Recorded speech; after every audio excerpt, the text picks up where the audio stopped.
Both print and electronic media పాత్రికేయ మిత్రులందరికీ నా హృదయపూర్వక ధన్యవాదాలు. వారు ప్రెస్ మీట్ను కూడా కాసేపు ఆపి నాకు ఇచ్చినటువంటి సురేష్ గారికి, నాకు ఈ హెల్ప్ చేసినటువంటి సతీష్ గారికి, నాయకులు లక్ష్మణ్ గారికి, మీ అందరికీ నా నమస్కారాలు. మిత్రులారా, ముందుగా ఎన్నో ఏళ్లుగా ఎదురు చూస్తున్నటువంటి ప్రభుత్వ అవార్డులు, నంది అవార్డులు ఇవాళ తెలంగాణలో గద్దర్ ప్రజాయుద్ధం ఒక గద్దర్ అవార్డులు పేరిట సీఎం రేవంత్ రెడ్డి గారి గవర్నమెంట్ ప్రకటించడం మామూలు ఆనందం కాదు, వెరీ వెరీ హ్యాపీ.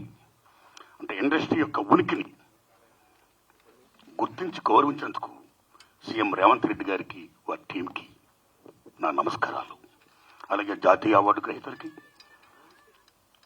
పైడి సురేష్ గారు, జయరాజ్ గారి అవార్డుకి, కాంతారా గారి అవార్డుకి, అవార్డు గ్రహీతలందరూ కూడా ధన్యవాదాలు చెప్తున్నా. తెలంగాణ ప్రభుత్వం ఏ విధంగా అయితే గద్దర్ అవార్డులు ప్రకటించిందో, అలాగే ఎన్నో ఏళ్లుగా ఎదురు చూస్తున్నటువంటి నంది అవార్డులు కూడా మన చంద్రబాబు నాయుడు గారు అక్కడ ప్రకటించాలని నేను మనస్ఫూర్తిగా విజ్ఞప్తి చేస్తున్నా. ఇక ముఖ్యంగా నేను మీ పాత్రికేయ మిత్రులందరినీ ఎందుకు పిలిచానంటే, ఎందుకు విజ్ఞప్తి చేశానంటే, రీసెంట్గా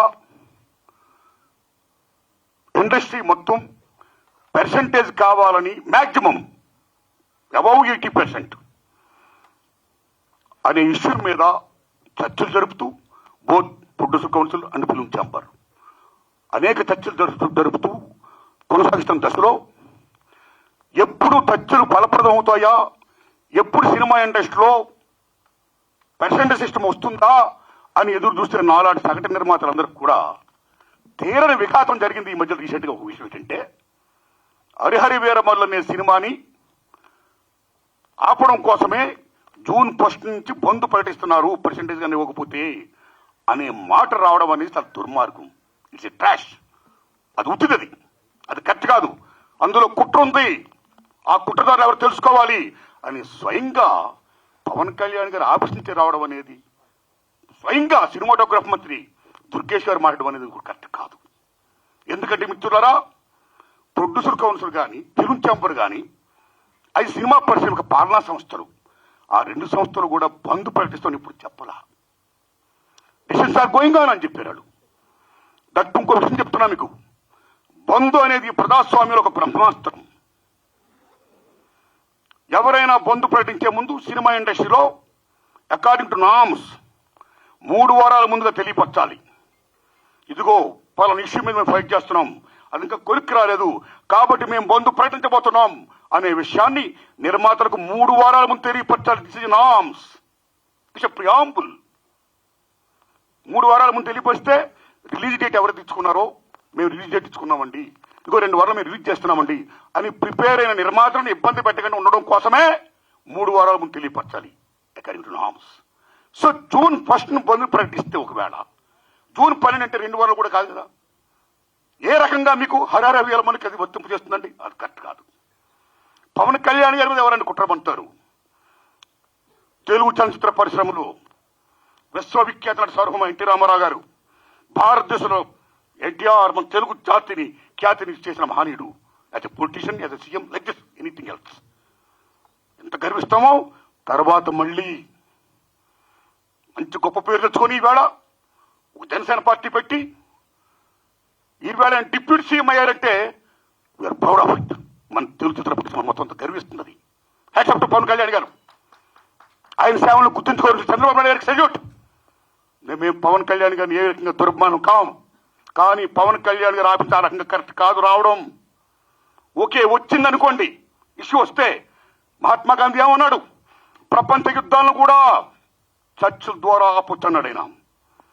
ఒక సీఎం, ఒక డిప్యూటీ సీఎంగా మీరు అక్కడ సీఎం చంద్రబాబు నాయుడు గారితో మాట్లాడి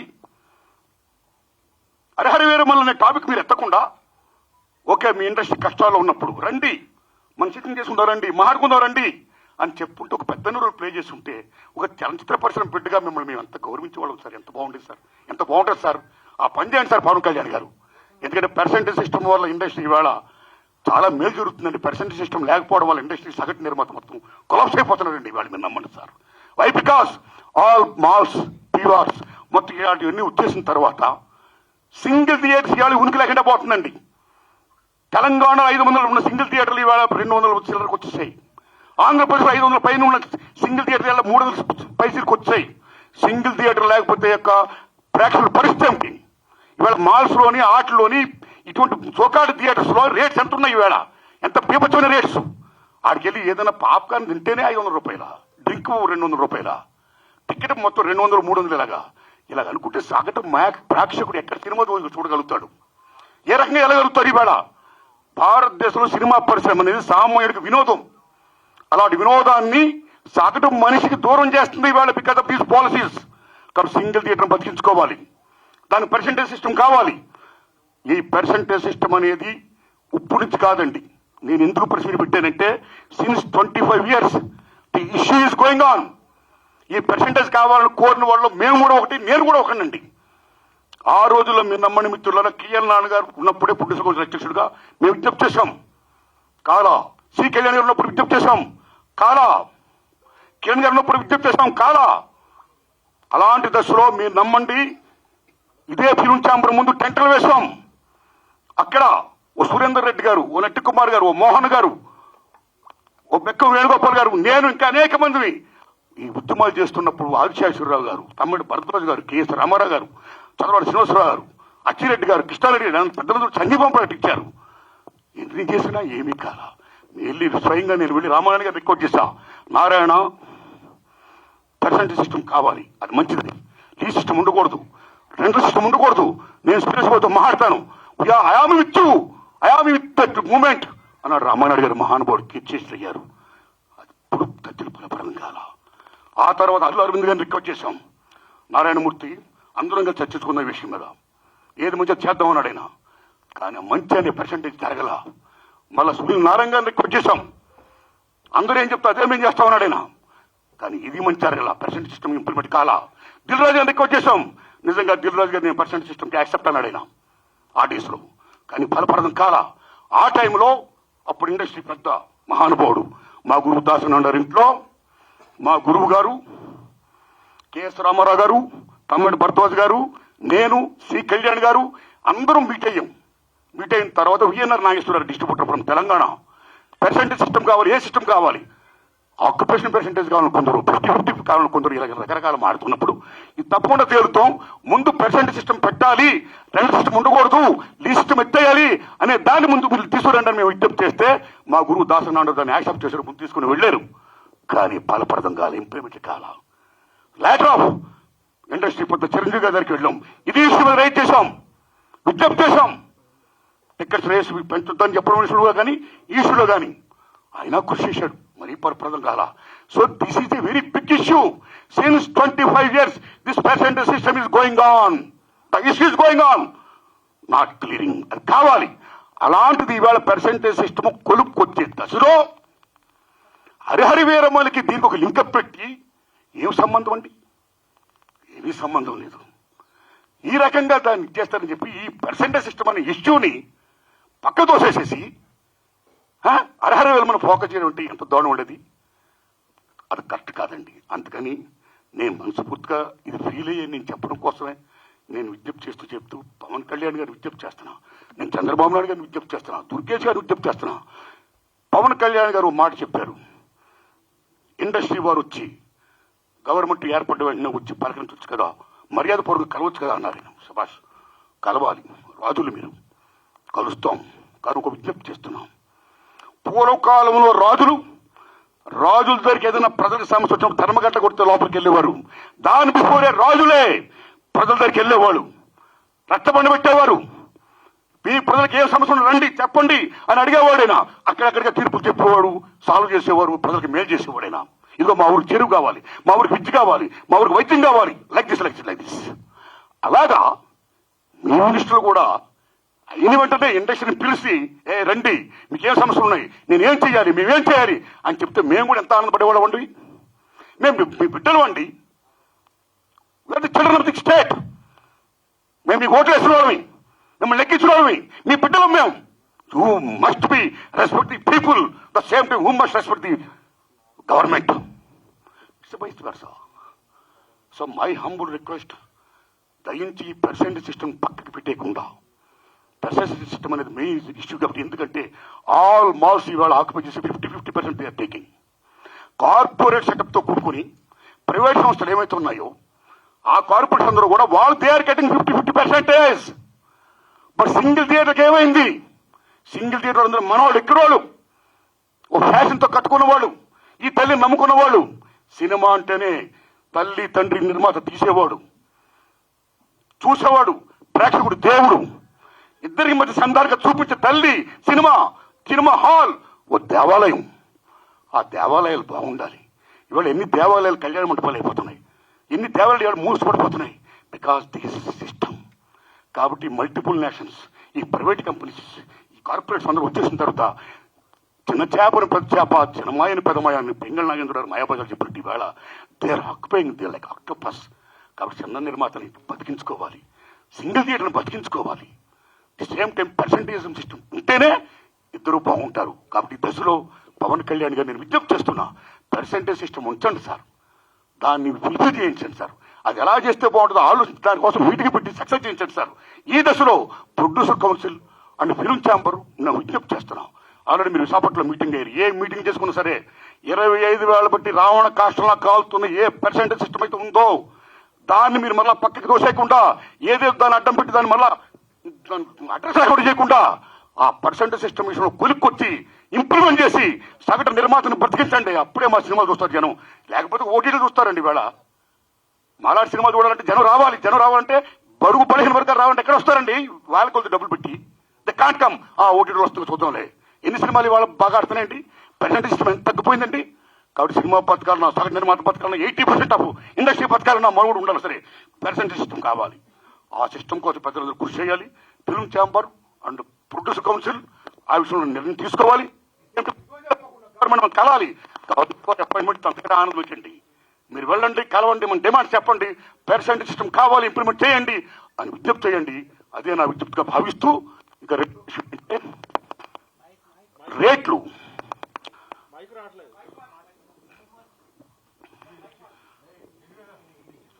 ఈ రేటు తమ్ముడు తమ్ముడు ఇప్పుడు దాకా మాటది వచ్చిందా? Thank you.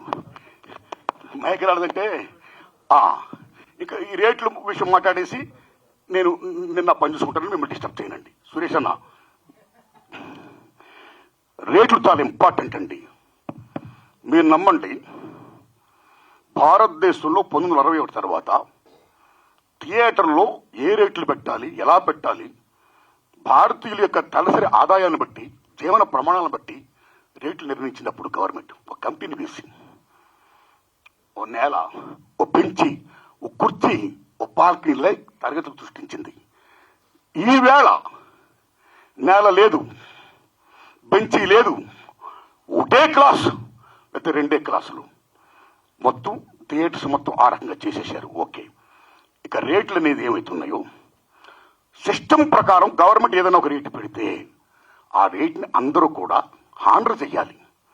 అలాగ హానర్ చేయకుండా ఈ మధ్య కాలంలో చాలా మంది భారీ చిత్రాలు తీసిన నిర్మాతలు వాళ్ళు ఓ వేల కోట్లు పెడుతున్నారు. ఓకే, హ్యాట్సప్, సెల్యూట్, కేపబిలిటీ ఉంది, పెడుతున్నారు, మనం గర్విస్తున్నాం, సంతోషమే. కానీ అలా పెట్టే నిర్మాతలు చాలా మంది ఏం చేస్తున్నారంటే, మా సినిమాకి చాలా ఖర్చు అయిపోయింది కాబట్టి రిలీజ్ ముందు రేట్లు ఎక్కువ పెంచితే మేము సేఫ్ అవుతాం అని ఒకటి పెట్టడం వల్ల, నిజం చెప్పండి తమ్ముళ్ళారు, నేను చెప్తున్న ప్రేంగా, ఆ రకంగా పెట్టడం వల్ల, దానికి గవర్నమెంట్ యాక్సెప్ట్ చేయడం వల్ల మామూలు హారం జరగట్లా సగటు చిత్రానికి. అలాగే ప్రేక్షకులకు డబ్బు ఎంతమంది దగ్గర ఉంటుందండి? పేదవాడికి సినిమా ఎవరు ఉంటుంది, డబ్బు ఉన్నవాడికి సినిమా ఎవరు ఉంటుంది. డబ్బు ఉన్నవాళ్ళు హ్యాపీగా చూడగలుగుతారు, పేదవాళ్ళు ఎక్కడ చూస్తారండి? అప్పు సప్పులు చేసి మరీ చూస్తారండి. ఇంత రేట్లు పెంచిస్తే పాప్కార్న్ బీభత్సం రేటు చూస్తే కనీసం 1000 రూపాయలు 1500 ఉంటేనే కానీ వేళ సినిమా చూడలేకపోతున్నాడండి. సో సగటు ప్రేక్షకుడికి వినోదం అనేది చాలా చౌకగా వచ్చే సినిమా ఈవేళ కాస్ట్ అయిపోతే ఈ రేట్లు పెట్టడం వల్ల అదేం ధర్మం అండి? ఇదేం సంక్షేమ రాజ్యం అండి? What are respecting the system of the government. ఒక రేట్లు పెడితే ఎవరికైనా రేట్లు అలా హానర్ చేయాలి.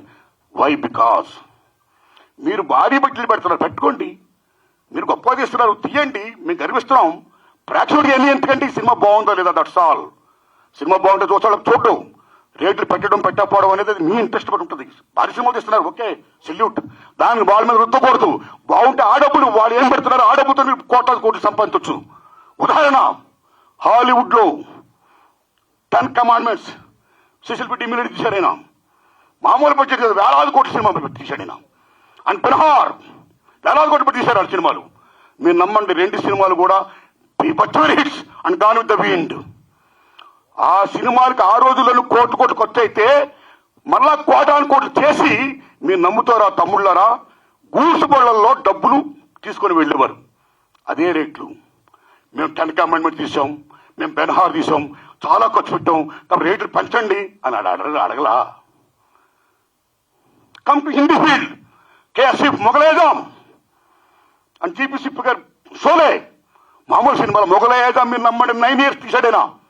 అప్పు సప్పు చేసి మొత్తం పేపర్ తెచ్చి, మామూలు బడ్జెట్ కాదు. ఆ సినిమా రిలీజ్ అయ్యే ముందు నేను చాలా అప్పు సప్పులు అయిపోయాను, 9 years పట్టింది, చాలా కోట్లు పడేశాను, నాకు రేట్లు పెంచండి అని కేఎస్ఎఫ్ గారు అడగలా. సిస్టమ్, ఈ రెస్పెక్టెడ్ సిస్టమ్. ఏం రేట్లు ఆ రేట్లో సినిమా రిలీజ్ చేశాడైనా. మీరు నమ్మని సినిమా పేపర్తోని హిట్. నమ్ముతారా తమ్ముళ్ళరా. బెన్హార్ అండ్ 10 కమాండ్మెంట్స్ గూడ్స్ బళ్ళల్లో డబ్బులు లాభాలు తీసుకుని వెళ్తే లారీల్లో లాభాలు తీసుకుని వెళ్ళాడు కేఎస్ఎఫ్ గారు. మొగలైజాం అంటే సినిమా బాగుంటే లాభాలు వస్తాయి, మీరు 2 కోట్లని పెట్టండి. So come to Telugu field. Lava Kusa Shankar Reddy garu తీశారు, 5 ఏళ్ళు పట్టింది. నాకు 5 ఏళ్ళు పట్టింది, నాకు చాలా ఖర్చు అయిపోయింది అని శంకర్ రెడ్డి రేట్లు పెంచుకొని అడగలా. సినిమా రిలీజ్ అయింది, మీరు నమ్ముతారా, 5 years పైన సినిమా. ఇప్పుడు దాకా లవ్ కుశ మిత్ర హిట్లే తెలుగు సినిమా ఇండస్ట్రీలో. ఆయన అడగలా డబ్బులు, రేట్లు పెంచుకొని అడగలా. ఏ రేట్లు ఉన్నాయో ఆ రేట్లోనే ఆయన సినిమా రిలీజ్ చేశాడు. మీరు నమ్ముతారు తమ్ముళ్ళరా. ట్రక్కుల్లో లాభాలు వచ్చాయి, బళ్ళల్లో డబ్బులు వచ్చాయి. షోలే జీపీసీ గారు అడగలా, ట్రక్కుల లాభాలు తీసుకున్నాడైనా. కాబట్టి సినిమా బాగుంటే జనం వస్తారండి. మీరు ఇలా రేట్లు పెంచేసుకుంటా ఒక 1 week ఇలా చేసేసి మళ్ళీ మానేస్తా. థియేటర్ నేను ఆటో మీద ట్రావెల్ చేస్తున్నప్పుడు, తమ్ముడు మన సినిమా చూసేవాళ్ళ, తమ్ముడు ఏ సినిమా చూసామంటే సినిమా చూడాలి ఉందండి, కానీ చాలా రేట్లు పెట్టేశారండి ఫస్ట్ వీక్. నా ఫేవరెట్ యాక్టరే కానీ డబ్బులు లేవు, అప్పు చేయాలంటే కష్టంగా ఉంది, చూడలేకపోతున్నానండి. ఆ రకంగా ఎంత డ్యామేజ్ అవుతుందంటే సినిమాకి. ఎందుకంటే రేట్లు పెంచుతారు. ఒక నామ్స్ ఉన్నాయండి. You must respect the norms, you must respect the system. And అన్నింటి మించి సంక్షేమ రాజ్యం ఉంది. ఏ సగటు ప్రేక్షకుడు ఉన్నాడో ఆ సగటు ప్రేక్షకుడు భారతదేశంలో సినిమాయే వినోదం. ఆ వినోదం దూరం చేయకండి ఈ రకంగా పెట్టి. సో దిస్ ఈస్ ఒక మాల్ ప్రాక్టీస్. ఒక రకంగా చెప్పాలంటే దిస్ ఈస్ నేను నమ్మని తమ్ముళ్ళరా, ఈ భారీ చిత్రాలు చేస్తున్న నిర్మాతలు, government is doing a black marketing in the name of raising the rates. Correct కాదు. అలా పెంచకుండా అందరికి ఒకలా ఇష్టం పెట్టి సగటాన్ని మాత్రం బతికించి ప్రెసెంట్ సిస్టమ్ కాపాడండి. అది రుచిగా చెయ్యండి. ఆ రకంగా మీరు అందరూ పెద్దలందరూ కూర్చొని మాట్లాడుకొని మేలు చెయ్యండి. ఇది నా విజ్ఞప్తి. Thanks a lot. ధన్యవాదాలు అండి మీకు. Thanks a lot.